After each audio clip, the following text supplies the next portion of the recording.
Welcome back to another episode of the Being You Pod. Hi, I'm Bronwyn Barry. I'm a nutritional therapist and personal trainer, and I'm helping tired humans function better by giving you the wellness information that you need without the waffle. Because I think we're all really tired of the information that's around. Never mind the fact that we're physically tired.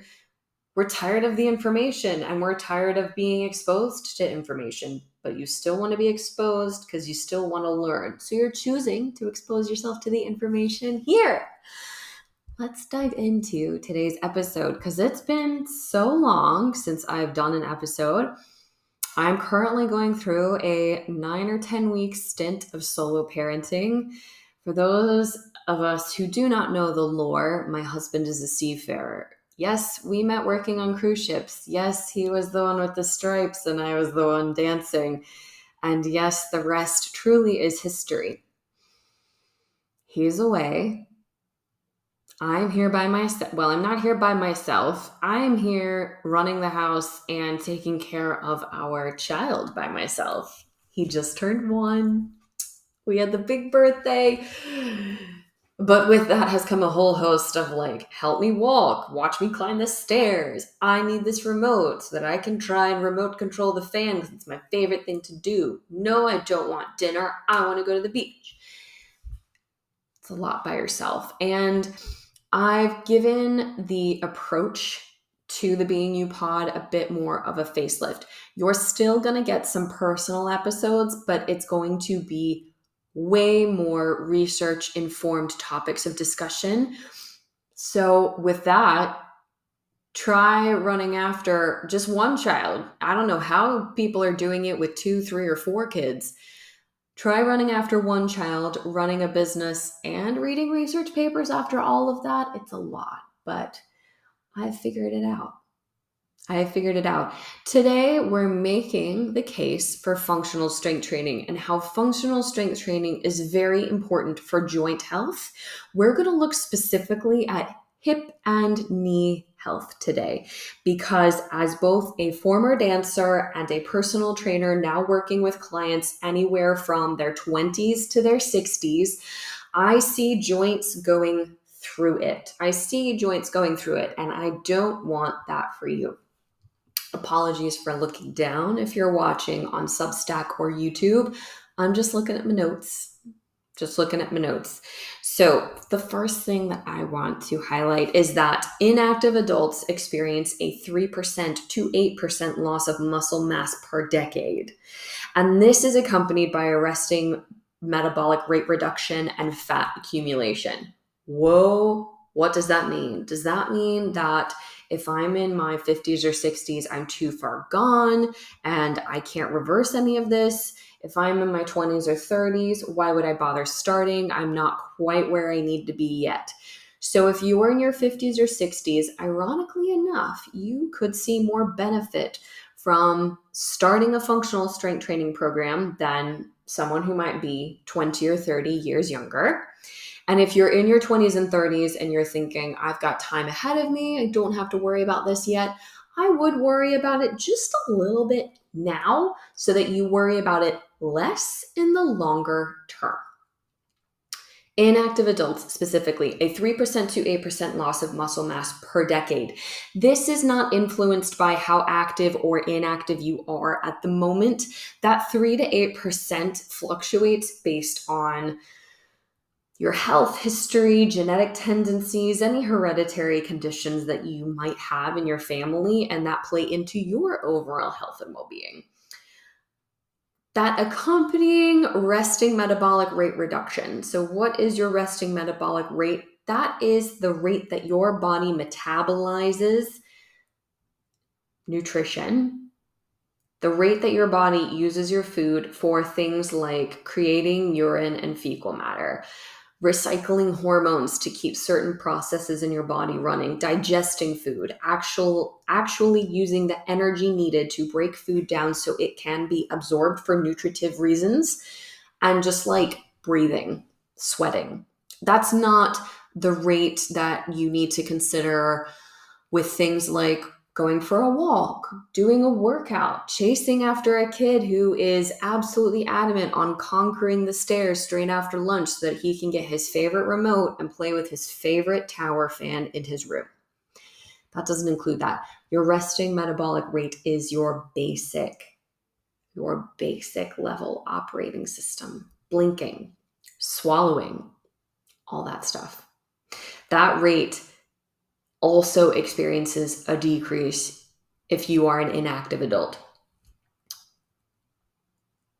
Benefits of resistance training include improved physical performance, movement control, walking speed, functional independence. If you are engaged in a functional strength training program, you are setting yourself up for success of being less dependent on others for your quality of life longer. If you are sitting there saying, I do not want a caregiver, do not get a caregiver for me, I don't want to go into a home, do not send me to a home, you should do your bicep curls. You should do your bicep curls and you should do your squats, assisted or unassisted, it doesn't matter. You should do them. As well, you can have an improvement in cognitive abilities and self-esteem. An improvement in cognitive abilities. What do you mean? I mean that when you are strength training, you are asking your body to do a lot at one time. And your brain is sending signals to many, many muscles at one time to do something. And so that constant communication between brain and body, creating that connection, sustaining that connection is always there with functional strength training.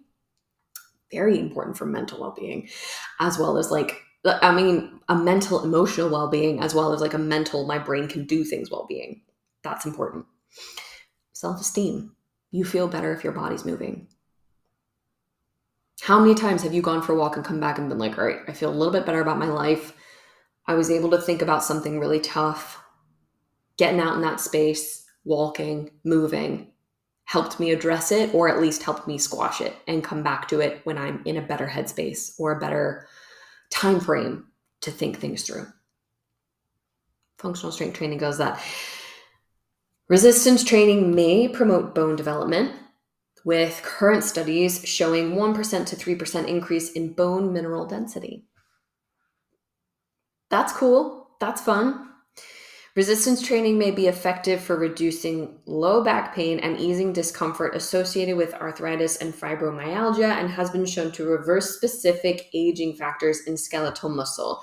So here's how we're going to talk about it today. From what I've seen, both as a former professional dancer, as well as in my private personal training practice, working with clients in their 20s and 30s, 60s and onwards, we go through it. I mean, we're standing on our legs. We walk on our legs. We run on our legs. We use our legs a lot. We use our lower body a lot. Typically, I'm seeing the shoulder and neck pain happen after the hip and knee pain has already started. So I said, in order of importance, let's talk about hip, knee, and ankle health today. And we can address shoulder, neck health at a different time. Maybe next episode, or maybe a few episodes from now. With that being said, functional strength training becomes even more paramount as we age because of natural deteriorations in the body surrounding muscle tissue, nerve connectivity, joint health, and bone density. What you might see or feel as you're getting older is back pain, joint injuries, decreased mobility, as well as a subconscious sense of fear of injury because you might have experienced an injury previously. I can attest to that. I had a sesamoid fracture in my foot when I was working in a theme park in my mid-20s. And I can still feel if I'm to lift off of my heels, if I'm lifting up onto the ball of my foot or my toes, I still kind of feel in my big toe ooh, that's weird. I don't want to do that too much. Or if I've been wearing heels to an event or a wedding, I can feel at the end of the day, my big toe joints are saying, help us, please. We've had enough. Perks of dancing in heels for 7-8 years. Similarly, I had a client in my private personal training practice who fell on the sidewalk and broke her ankle a few years ago, was in a boot, did the stuff, and now is finding that that ankle is still harboring some senses, just some like sense of fear, decreased range of motion, a little bit of decreased mobility, and the other ankle seems to be getting a touch tighter. The body keeps the score. So I just want to dive into the research now around hip, knee, and joint health. There was a study conducted in the US where study participants were divided into two groups. So one group was assigned a hip abductor specific strengthening program. So your hip abductors are outside muscles in the hip socket, hip joints. One group was assigned that, and then there was another group that was assigned a functional motor control intervention. So functional, focusing on hip and knee productivity and proactivity. One group, the other group assigned to just the hips, just focus on the hips, because sometimes when you are going into say like you're in to see a physical therapist, or you're in to see a physiotherapist, or you go to a personal trainer, you might say, my knees hurt. And I can attest to this as a personal trainer myself. I automatically am saying, okay, aside from the knees, what else do I need to look at? I need to look at your hips, and I need to look at how your knees are tracking. If your knees are tracking over your toes when you bend them. So oftentimes I will get a client to stand in front of me, feet hips width distance apart, toes pointing forward like you're on train tracks. And I will get that person to then bend their knees. Bend your knees, right? Bend your knees. I'm looking at that person's knees and I'm seeing, are they bowing inwards towards each other? Are they bowing outwards away from each other? Are they tracking right in line with the way the toes are pointing? What are they doing? And I'm assessing. That's what I do as a personal trainer personally in my practice. So back to the research. One group is focusing on hip abductor strengthening only. We're looking at glutes. We're looking at the muscles surrounding the outside of the hip joint. Another group is taking a more functional approach. Hips, knees, quads, hamstrings, glutes. We're focusing on all of it because that's what a functional motor programming situation will focus on. Those in the functional motor control group had a 10-degree reduction in knee valgus, aka the knee collapsing inward, when doing exercises such as squats or lunges. So when bending the knee, they experienced up to a 10-degree reduction in how much the knee will bow inwards towards each other. Those in the hip abductor specific group only saw a 5-degree reduction in that mechanism. So that's cool. Functional strength training could, sounds funny because you think like, okay, I need to focus on strengthening a specific muscle to make this inward motion stop happening. Actually, you need to focus on those muscles plus the other little friends that work with it, and you will experience a greater degree of improvement. Another point in this research was that internal rotation of the knee is a contributing factor to patellofemoral pain. So that is where you're experiencing pain when your kneecap glides within the groove of your femur. So your knee joint has like a little cap on it. And that cap, when you bend your knee, is gliding against like the butt of your femur bone. And if that's not gliding well, it can be a little bit painful. So that's where your knee bone meets your thigh bone. This contributes to an increased risk of ACL injuries. So again, this study was looking at the internal rotation, that inward bowing, and looking at how it's uncomfortable. Like it hurts if your knee bone is not gliding against your femur bone, it's grinding against your femur bone instead. Ow.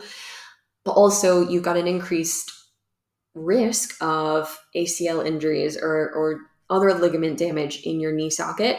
So again, the functional motor control, the functional strength training approach, the functional, like not doing anything fancy, not doing any pulsing, not doing any like weird movements that you would never do in daily life, but just doing your basics, your squats, your lunges, your hinges, that helped improve that degree of severity and therefore reducing the risk of things like ACL injuries. That's huge. Working on hip strengthening alone. So the group that was just focusing on hip abductors or, just those muscles outside of your hip sockets, working on that alone didn't lead to a statistically significant benefit to the actual knee joint range of motion and mechanics. So it didn't really work wonders for the knee joint working in its typical fashion, but it did have a positive impact on reducing that inner rotation still. Whereas the functional motor control group found improvements in the knee's regular range of motion, as well as that reduction in internal rotation, just focusing on your hip health and your hip strength reduces that inner rotation. Yeah, but does it help your knee's actual range of motion? It leaves a lot to be desired. So that's all we're going to talk about. Literally just that. Your knee bone's connected to your thigh bone, but you don't want it connecting in a grinding sense. You want it connecting in a gliding sense.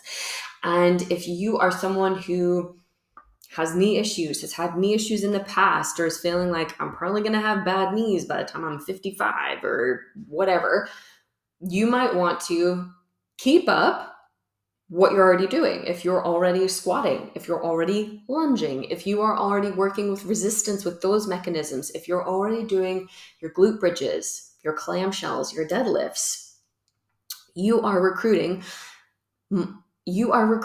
movements that will strengthen the outside of the hips, but also recruiting movements that activate muscles that connect your hip and knee and therefore cascade down your leg. Am I saying that you are guaranteed to see results and you are guaranteed to never feel pain in your life ever again? No, but I'm saying that you are increasing the probability that you can live a life where you have functional independence for longer. Your cognitive connectivity might stay stronger for longer.